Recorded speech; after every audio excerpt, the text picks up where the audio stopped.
हम कई बार प्रार्थना करते हैं कि कर्म करके फल को भगवान के ऊपर छोड़ दो, ठीक समझो जो निर्णय होता है वो हमारे ही अभ्यास और कर्म का होता है।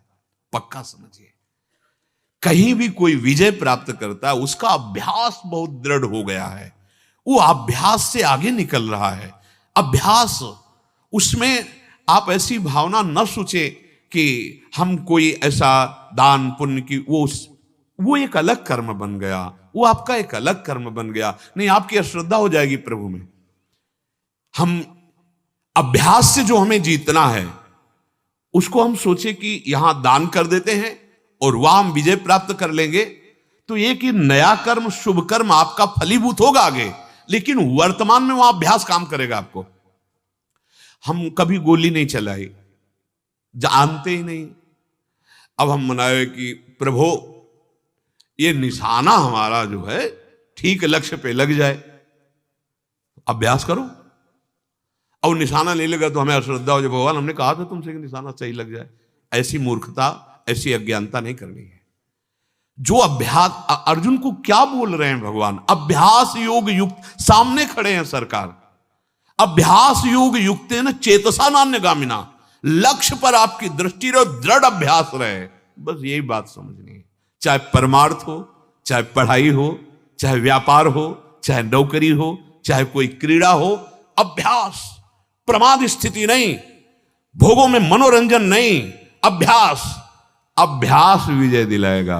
यही अभ्यास भगवत स्वरूप है। भगवान की प्राप्ति के लिए भी कहा है कि मन को यदि मेरे में लगाना है तो दो उपाय हैं, वैराग्य और अभ्यास। अभ्यास में बाधा देने वाले से राग रहित हो और अभ्यास में दृढ़ हो जाओ। क्या नहीं प्राप्त हो सकता, क्या नहीं हो सकता।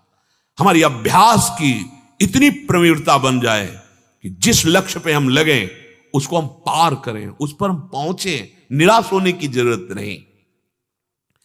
श्री भगवान कह रहे हैं कर्मों में निष्कामता सिद्धि है, पर बहुत कठिन है। हम कोई भी कर्म बिना कामना के करते ही नहीं है, इसलिए बंधते चले जाते हैं। अभी अध्यात्म है, समझ, बिना फल दिए जाएगा ही नहीं, तुम्हें कामना करने की जरूरत ही नहीं है।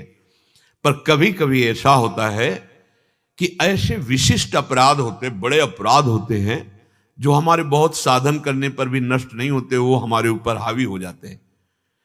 फिर हमको लगता है कि हमारी साधना, हमारा भजन, हमारा साधन, अगर हम बाह्य सुख की आकांक्षा करते तो अश्रद्धा होने लगती है। हम आपसे प्रार्थना करते हैं, आप कभी अश्रद्धा मत करना, अपनी आस्तिकता की नींव को मत हिलने देना। ये आया हुआ प्रारब्ध नष्ट हो जाएगा। आप जो कर रहे हैं इसका महान फल मिलने वाला है। ये तत्कालिक क्रिया का फल नहीं मिलता है, तत्कालिक। अभी कोई हमारा कानून विरुद्ध आचरण बन जाए तो